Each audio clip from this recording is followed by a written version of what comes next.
Une fois que vous avez reçu et donc déballé l'armoire, on va procéder à la mise en stabilité sur le sol. Donc c'est très important qu'elle soit vraiment bien stable, bien positionnée sur le sol. Pour cela, si vous avez un dénivelé sur votre sol, on a des patins réglables, donc sous chaque pied, donc des patins vissés. Donc on peut mettre du coup à la position qu'on désire pour la stabilité, qui est importante aussi par rapport aux portes. Parce que pour que les portes soient bien alignées et qu'on puisse bien activer la sécurité avec la barre de peine haute ici, qui rentre dans ce trou là, ça c'est ça qui active la sécurité. C'est pour ça qu'il faut que la barre de peine vienne activer la sécurité. On entend un petit clic ici, donc pour que la stabilité soit vraiment parfaite. Ensuite, on va positionner le filtre, c'est le seul consommable qu'il y a sur le dispositif. Donc positionner le filtre sur le haut de la zone technique. Donc pour le filtre, je rappelle, pour 8 heures d'utilisation par jour, on préconise de changer tous les 3 mois. Pour 4 heures de cycle par jour, de le remplacer tous les 6 mois. Donc, on va le positionner. Donc, les 3 petits pions qui sont ici vont rentrer dans 3 trous au-dessus. On positionne dessus et on verrouille un petit peu et c'est terminé. Les accessoires qui sont fournis avec votre dispositif, donc il y a 8 cintres, une grille, 4 supports gants, sont ici, support cagoule également, et 8 supports bottes, chaussures, qui sont positionnés ici tout le long. On peut en mettre également de ce côté-ci. Donc ils se positionnent comme ça, on écarte un petit peu ici, et là également pour l'enlever et le remettre, tout simplement. Hop. Voilà. Et donc une grille positionnée ici, on peut en mettre également d'autres, on peut mettre jusqu'à 3 grilles, et elles vont pouvoir supporter les casques et les masques aériens. Pour les cycles d'assainissement, notamment les tenues de plongée, alors on peut positionner 6 à 8 tenues de plongée en utilisant un cycle qui sont ici, ça c'est les cycles d'assainissement, de 4 heures. Pour 6 à 8 tenues de plongée, il faut quand même 4 heures. On procède donc à les mettre sur les cintres. Attention à bien mettre la capuche comme ça à l'envers pour pas que ça retienne de l'eau.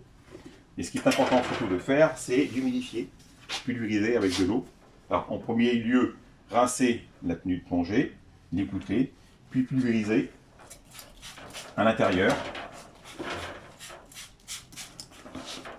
pour gagner en efficacité.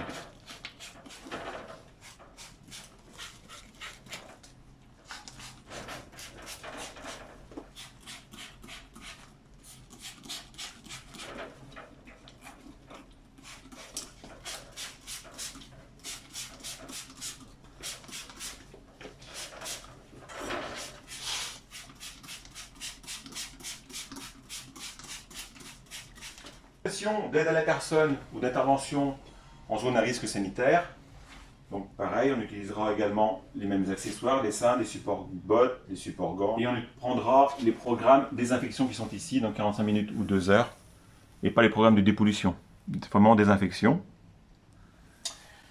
En ayant toujours au préalable humidifié les vêtements, ou les bottes, ou les gants, ou les chaussures.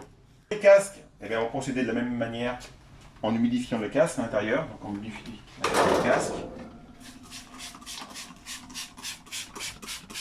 Après qu'ils aient été lavés, donc on positionne le casque sur la grille. Donc on va pouvoir mettre idéalement jusqu'à 6 casques. Ou suivant la taille des casques, peut-être jusqu'à 8 casques. Et également, donc on va sélectionner le programme, ici plutôt désinfection, parce qu'on a déjà été lavé. Donc idéalement les programmes désinfection, 2 heures pour les casques. Les programmes de dépollution, donc qui sont ceux qui sont situés ici, 2 heures ou 4 heures, donc suite à intervention sur feu. Donc voilà, on positionne une position aussi. C'est défini pour 4 tenues complètes, 4 pantalons. Voilà. Donc également 4 vestes. Donc comme pour les tenues de plongée, bien penser à humidifier, intérieur et extérieur, comme je l'ai fait tout à l'heure pour les tenues de plongée. C'est très important. Ensuite, on y met également les gants. Et pour les gants, pareil.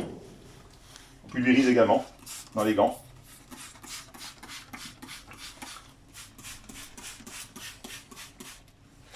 On positionne les gants. Support gants. Bien, donc c'est pour 8 gants. Ensuite, les bottes.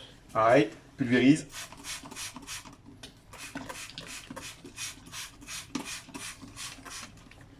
Donc, sur les supports bottes. Donc pareil, on peut mettre 4 paires de bottes. Et enfin, donc les cagoules. Pareil pour les cagoules, pulvérise aussi.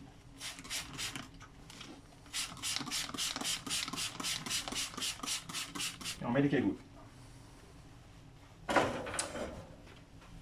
Donc bien évidemment, pour tout faire ceci, il faut utiliser, avoir son masque et également ses gants de protection individuelle. Concernant les masques aériques, donc les voici, on va les positionner à plat sur la grille, donc en ouvrant le plus possible, pour que l'air circule bien à l'intérieur. Vraiment à plat, en ayant auparavant secoué le plus possible une fois qu'ils ont été lavés, pour enlever l'eau qui peut stagner à l'intérieur. On le positionne comme ceci. Et surtout, on choisira un programme, le programme 2 heures sans ozone. Aucun autre programme, uniquement le programme sans ozone, parce qu'il ne faut pas d'ozone pour les masques aériens. Donc on sélectionne le programme 2 heures sans ozone.